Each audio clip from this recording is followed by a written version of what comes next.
Hi, good people. It's another wonderful evening. So, this is my first video that I'm making, and I want to talk about the US process for nurses. Not just the ones coming from Kenya, but around the globe who are not currently living in the USA, and you're interested and you're interested in this journey, and you don't know where to start. So first of all, before I start my video, I have to start with a word of prayer. And therefore, Abba Father, in the mighty name of Jesus, we thank you for this wonderful evening that you have given unto us. Even whatever we're going to dive in, may you guide your daughters and your sons. In Jesus' name, amen. And so, this is just to encourage us back home. Either you're in Kenya, either you're in Uganda, in Tanzania, or in any other African country, and you really want to relocate to the USA, you have no clue how nurses are going to the USA, despite the challenges that are coming along with the visa process. So the first thing is that don't get discouraged because of the visa delays. First of all, the most important thing for you to do is to make sure that you have your NCLEX. You've already done your NCLEX, you've already passed. Then the visa process, you can just continue with your life as normal. When that visa process opens up, it will open up like magic, you know. You cannot ever underestimate what God can do. So first of all, start with the NCLEX process, and then wait for the visa. The visa will always come. And like right now, we also have employers who just don't want to wait for you to wait for the green card and permanent residency for you to relocate abroad. We have the H-1B visa that some employers right now are doing it for you. So once you go there, you can always process for your green card when you are in the USA already. So don't get discouraged about what you're hearing in the streets about the visa delays and you're in the country, you're stuck.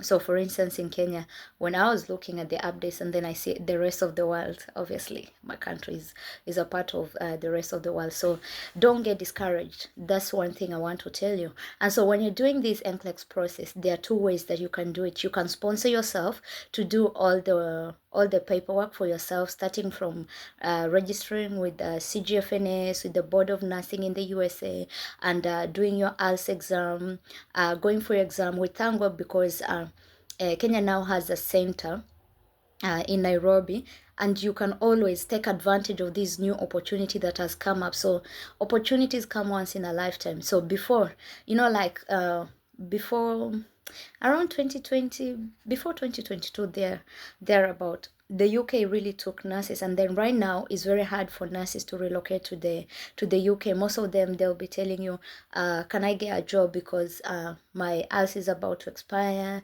or my what do we call it? My NMC has expired or is about to expire. There are no jobs coming up. So the same, I will just encourage you, don't delay with these processes. You never know what these other countries might do. Maybe in the few years to come, they'll be like, oh, so many immigrants. So let's stop bringing in immigrants. Let's just train our own, you know. So just take advantage of it, of this opportunity that everyone has right now to just relocate abroad before they start figuring out. Like the UK, at some point was like, we took in so many nurses from abroad. Right now, let's start to consider maybe training our own, or the ones within the country. We can always give them the certificate of sponsorship before we look for other options outside the country. So for NCLEX, I'll just go through the process. This is for the nursing students. If you're in college, or this is somebody who is just fresh from school, and maybe you're in school and you're really interested in this thing, and you're like, after I finish school, what can I really qualify to go for it? Oh yes, as long as you have a diploma from the I trained in Kenya Medical Training College, so I know they really train good nurses. Kenya Medical Training College. I've also met nurses from the Nairobi Hospital School of Nursing, and so many other nursing schools. So also, when you qualify with a degree from all the public universities, you are very much eligible. But here's the thing: so when you finish your nursing school, don't just risk your life with a very bad CV. So one thing that I know we don't invest in is our CVs and our cover letters and our supporting statement, because there are some employers who will ask you for a good supporting statement, another employer will ask you for a good cover letter, another employer will ask you for a CV. And so for you to be able to match the international standard for the CVs, for it not to be rejected, because we find sometimes you'll be applying. So for instance, there are very different agencies that can really help you navigate this route of going to the US. For instance, some of the agencies we have is Avant, MedPro, we have a Payton, and all these agencies have very different kind of things that they want from you. There are some agencies that will want you to do your IELTS exam before they can take you. There are some agencies which they just start with you, and then along the way they will allow you to do IELTS. Some of them, they want to start the IELTS with you so that when you finish your NCLEX, they don't have to you don't have to delay your process when it comes to the visa process. So it's totally different for each and every agency. So it's never like a one size fits all. So some of the basic requirements that you will need, we will also go through them. Yeah, so some of the centers, in another video we'll do some of the centers that are available, and what you need to have. If maybe the booking in Nairobi is full, are you willing to risk it and pay for yourself to go to South Africa to do your exams, to go to China, to the Philippines, to the US to do your NCLEX exam? It all depends with you. So I'll start with the CGFNS process, and then in the CGFNS process there are some requirements. You'll pay a fee of $420, and you pay directly to the CGFNS board, okay? And then you will require a secondary school certificate, your KMTC certificate, college certificate, or university certificate if you're coming from the university, or your nursing school certificate in general. So you'll require transcripts. So these are the things that when you're starting this process, make sure you have them at hand. Not when you're being asked for your transcripts is when you want to rush to your school of nursing to get the transcript. Get these things ready so that when you're asked for a document, you give it out. Otherwise, if you don't give out your documents on time, you feel like the process is dragging, because your nursing school will delay, because so many people right now are doing these processes of going abroad. Yeah, so you find your nursing school is delaying you.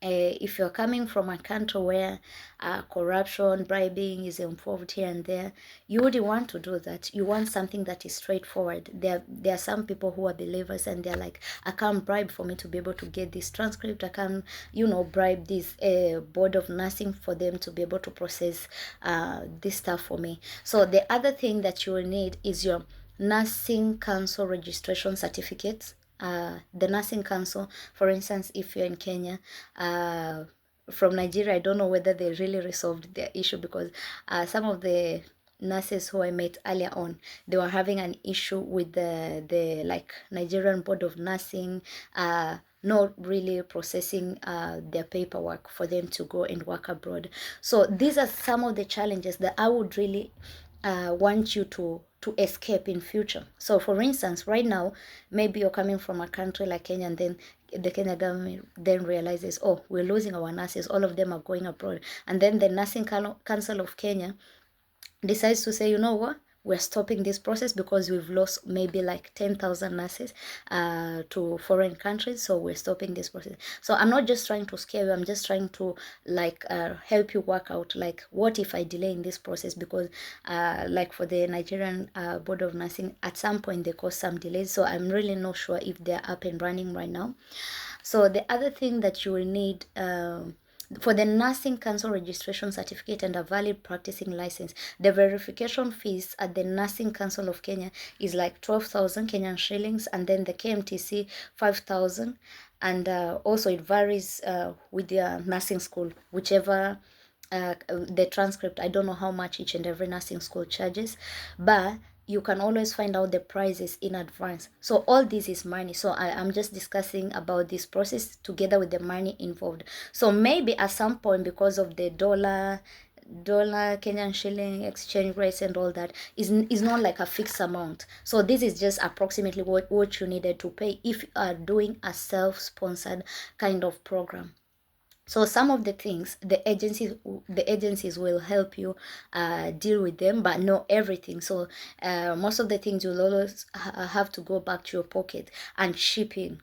So step two is the board of nursing application.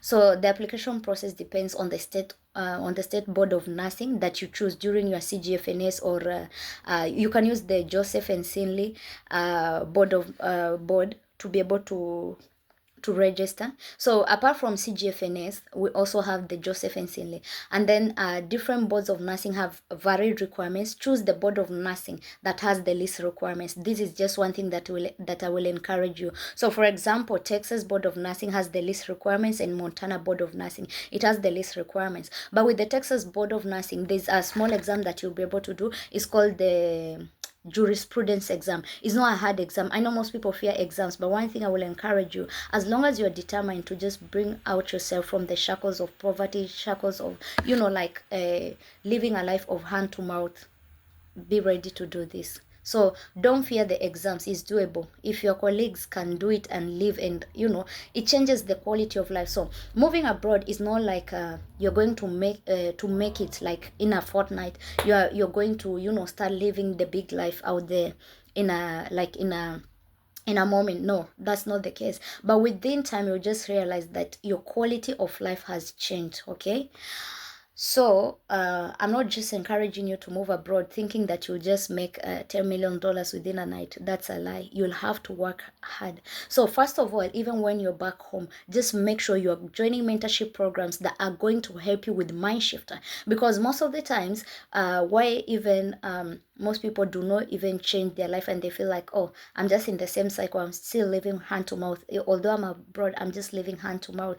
Join mentorship programs for things like investment. Know how, like, okay, maybe I'm making an extra $2,000. Where am I going to put the money in? So join an MMF program, join an like a money market fund program, LLP. I'm not saying that's what you're supposed to do, but just join a mentorship program that's gonna help you invest. I know most people don't like investing in their education just because you finished your nursing school, you finished being maybe a lab technologist, and you feel like, no, I don't want to study anymore. But joining these mentorship programs has really given me a total mind shift. Yeah. And some of the programs that are there for mentorship, they're not free of charge. Even here abroad, some of the mentorship programs that I've been able to join, they're not free of charge. They are paid for. But the knowledge you come out with is something that's not just gonna help you, it's something that's gonna help your generations to come, because you'll be able to learn about investment and what are some of the careers that you can go into. Apart from just being a nurse, you might think like, oh, nursing is too hard for me right now, or maybe I'm not interested in nursing anymore. What about I do a master's in something else? What about I do a PhD in something else? So these are some of the opportunities that you can be able to give yourself when you move abroad.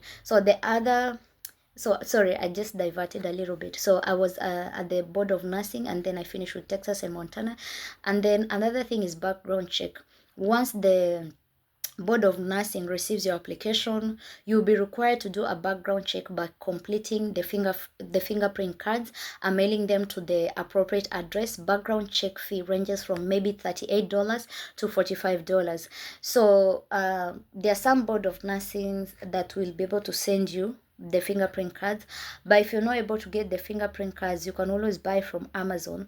I'm not really sure if you're in Kenya where you can really buy the cards, but if you know someone who knows how to get but obviously when you start this USA process, you'll eventually come along colleagues who are also doing the process, and we will always share cards. Back then, we would always share out the cards. Maybe somebody says, "Oh, I have an extra. Maybe my agency sent me an extra card for the fingerprints." Yeah. And so where is the right place for you to do your fingerprints? So like for me, because I was living in Mombasa back then, I was able to do it at the police station, and it really worked well. So some people will go to the DCI. So it just depends with the policeman that is doing your fingerprint. Some of them will do it the correct way, so your fingerprint doesn't have to be rejected for you to redo it again, because that's one challenge when you're doing the fingerprint, because if your fingerprints are not taken in the correct way according to the standard that is stipulated, I think is at the back of the card, or your agency will just instruct you on how to correctly do the fingerprint. So just make sure the policeman does the correct way of doing the fingerprint. So step 5 is the Pearson VU registration. This is done after the Board of Nursing receives all the required documentation and qualifies you to do the Pearson VU registration. So, sorry. So once you finish your registration with the Board of Nursing and they approve everything, the next step will be for you to register with the Pearson VU. So the Pearson VU is like a body that will administer the exam to you, and so that's why they have different centers. So it's the Pearson VU that is having the centers maybe in South Africa, another Pearson VU center in Nairobi, Kenya, and another Pearson VU center maybe in the Philippines, in China, in USA. So it all depends. So in Kenya, if you're coming from Kenya, it's very easy, because you just jump on the train from Mombasa to Nairobi. You can jump on a bus from Busia to Nairobi. If you're coming from Uganda, Uganda is near Kenya, so you can always do your process in Kenya, in that center in Kenya. You can always do your if you're coming from Tanzania, you can jump on a bus from Tanzania to Kenya and do your USA process, your NCLEX. And you can always go to South Africa. So South Africa has a center, and those who are coming from Kenya to South Africa, I believe back then, if I can remember, they had like an agreement. You don't need a visa to go to South Africa. Correct me if I'm wrong, but you can always go from Kenya to South Africa and do your exam in Sandton. Yeah, the place is Sandton. Yeah, it's quite costly, a little bit costly, but because you're just going for your exam, if you're doing self-sponsored kind of a program, it will be a little bit expensive. But if you're doing with an agency, the agency pays for you a 5-star hotel. The only thing you'll have to do is pay for your meals, and maybe, I'm not really sure if all of them offer you a taxi from the airport to the hotel, and also from the hotel back to the airport when you're coming back into the country. Some of them will pay for the taxi from the airport, and then it takes you to the hotel, and then some companies, they will pay for your taxi again from the hotel to the exam center, and then it will pick you back to the hotel, back to the airport when you're going back to Kenya. So I'm not really sure if all agencies do that, but for me, because I did a self-sponsored kind of a program, so I had to literally pay everything for myself. And so if you do a self-sponsored program, so the air ticket back then, it was when, I think back in 2021, yeah, I think it is back in 2021. So you find that the air ticket was around 60,000, and that's a return ticket. Hotels, when you're booking on booking.com, if you book early, your hotels, they're going to be quite cheap. They're going to be very, very, very affordable. Obviously, food will not be that expensive, but because Santon is quite expensive, so prepare your pockets if you want to do like a self-sponsored exam. But all this, when you're going to South Africa, things like something like 100,000 will be enough for you, for your food, for your taxi, because you're not staying there for long. If you're staying there for long, obviously prepare your bank account. But if you just want to go for your exams and go back back to your country, obviously it's not gonna be that expensive. So so once you register with the Pearson VU, This is done after the Board of Nursing receives all the required documentation and qualifies you to do the PSOV registration. Once all these requirements are met, the Board of Nursing approves your application and you are eligible to apply for your authorization to test, which we just call it ATT. ATT is authorization to test. So once you get your authorization to test, in the past it used to be 6 months, yeah. So you can apply for your authorization to test today and then do your exam within 6 months. I'm not really sure if right now you still have that liberty of waiting for 6 months to do your exam, because right now is the new NCLEX generation that includes like a case scenario. So once you have your authorization to test, just know you only have 6 months to do your exams. So one thing that I usually encourage nurses to do not wait until you have your authorization to test for you to prepare for your NCLEX, because there's so much to study in NCLEX. There are so many practice questions that you need to do for you to be able to feel like, oh yeah, I'm confident enough to I'm confident enough to do my NCLEX journey. So when is the right time for you to start studying the NCLEX journey? The moment you feel like I'm ready to start this NCLEX journey, so you start with the CGFNS registration. Start the CGFNS registration and then start reading, start preparing. There are so many videos, people like Simple Nursing, Regina for the Rema NCLEX. When you join these study groups, you'll be able to share materials from different tutors, so you just know what works well for you. Yeah. So once you start registering with the CGFNS and everything is going fine, don't wait until you do your authorization to test. Start studying as early as possible, so that when you have your authorization to test, you just know you're winding up. So you just delve into more practice questions for you to be able to feel like, yeah, I'm confident enough to go for this exam, because you don't want to fail your NCLEX. The reason why you don't want to fail your NCLEX, because it's a costly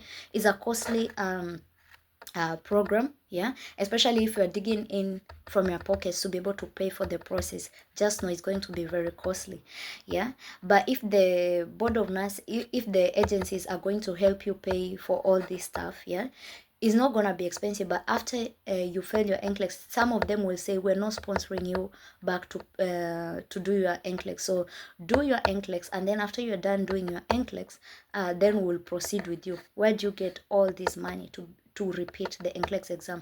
So one thing I always encourage nurses is just that don't get into peer pressure of, oh, if so and so did it, if so and so did it, and you don't know maybe the strategies that they use. Somebody will just tell you, oh, I didn't start studying early. But to be fair,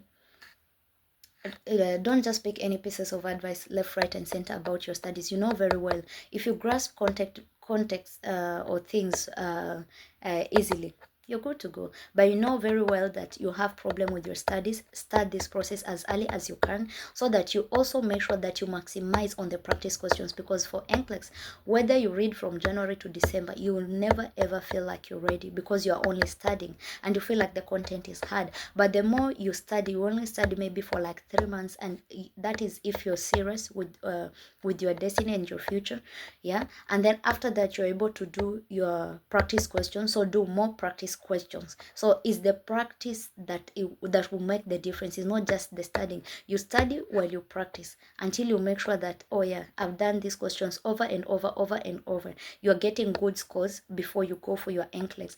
Some people even go 45% when for the NCLEX and they pass. Some people will still maintain a good graph, yeah. Maybe somebody, after studying and doing a couple of practice questions, they start feeling like, oh yeah, my trend now is in the 70s, is in the 80s. Then you feel like, oh yeah, I'm ready for this exam. But the exam is not hard. That is one thing. It is doable. If other people have done it, it is doable. I know there are people who fail up to 2, 3 times, 5 times, 7 times. But don't give up on this process, because especially when you're coming from Africa, and right now, you know, things are very tough. You know, you're not just doing this process for you. You're doing this process for you and your children and your children's children, yeah. And also just be smart when you're doing all these things. Don't open your mouth when you're starting these things, yeah. Just shut up, yeah, so that you make sure that nothing comes in the way of you doing your NCLEX exam and all that, you know. So the cost of Pearson VU registration is 20,000 Kenyan shillings. I don't know how to convert. I can't convert it into dollars, but anyway, it's 20,000 Kenyan shillings. International scheduling is $200. This is paid directly to these bodies, and this excludes bank charges. The other thing we're looking at is the exam booking and preparation. Immediately you get your authorization to test or your ATT, you're eligible to book your exams. Most tests give you a maximum ATT validity period of 6 months in which you must sit and pass your NCLEX arena exam. Once you schedule your exam, you will receive an email containing confirmation of your examination appointment indicating the exam center. Oh, so, and this is just the process for maybe if you're still in Africa, but if you're in the UK, it's quite easy for you to process, yeah.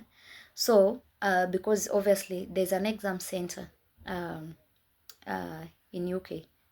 I'm not sure how many of them are available, but it's quite cheap if you're already in the UK and you just want to start your NCLEX journey and go ahead.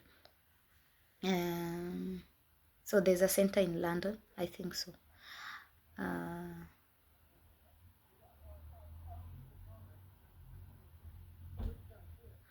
Let me look at this.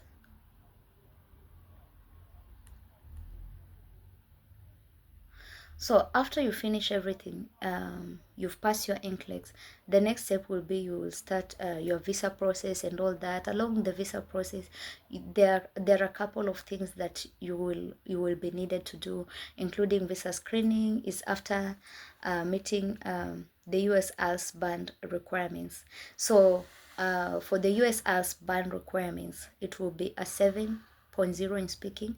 The rest you can get 6 as long as your mean is 6.5. So speaking is 7 and then the mean should be 6.5. Yeah. So if you get a 7 in speaking, 6 in the rest of the things, your mean will obviously come back to 6.5. And for me, I do want those scores. So right now, what I'm doing, I'm teaching IELTS, and you can be able to join my class and just give you the tips, because obviously if you're coming from a country like Nigeria, you're coming from Ghana, you're coming from Kenya, you're coming from Uganda, you study in English, so it's not gonna be hard. So some of the things that I'm doing in my class is to just give you tips, because I know sometimes you feel like, no, I just don't want to go the whole process of learning verb, noun, and all that. But what are some of the tips? What are some of the things that will be able to make me pass my NCLEX, to pass my IELTS? Those are the things that I'll be going through in speaking, speaking part 1, part 2, part 3, in writing task 1, writing task 2, in reading. I even have examples of reading practice materials together with answers and together with an explanation of how that answer was arrived at. So for the first few tests, I'll give you an explanation of why that is the correct answer in your reading. So if you're ready to join my IELTS class, you can just DM me on this page so that we can be able to start this journey together. So I also offer mentorship, but is at a fee, because all this, if I have to go through the process on your one-to-one, know very well that is my time, so I charge for the time. I'm not charging for the information that I'm giving you, but I'm charging you for the time and the information that I'm going to give you, because it's not little information, because I know we're gonna spend time, you're gonna ask questions as much as you can, and then when you're ready, we will always go through some of the agencies. So some of the agencies that you can apply with are Avant or Grady Payton. There's Westways, Connecticus, there's MedPro. So how are you able to choose the correct agency for you? Because not every agency is gonna make you feel like, I want this agency. So we can apply for you a couple of them. I can just show you how to apply a couple of them. The only thing that I do is I make for you your CV to just meet the international standards. Yeah. So I make CVs, but at a fee. Yeah. I'm charging 1,500 for starters right now. So if you want to revamp your CV so that these agencies don't just reject you for no reason, I'm charging 1,500 Kenyan shillings. Yeah, for the CVs. If you want cover letter, is a different charge. If you want supporting statement, is a different charge, depending on what you want. So also for AS classes, I am charging. Yeah, it's not for free. AS classes, I'm charging 10,000.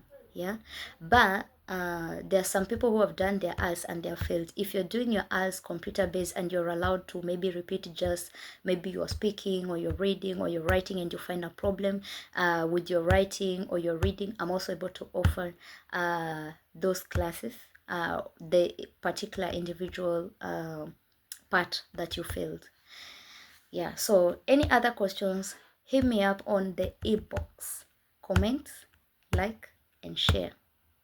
Yeah, thank you.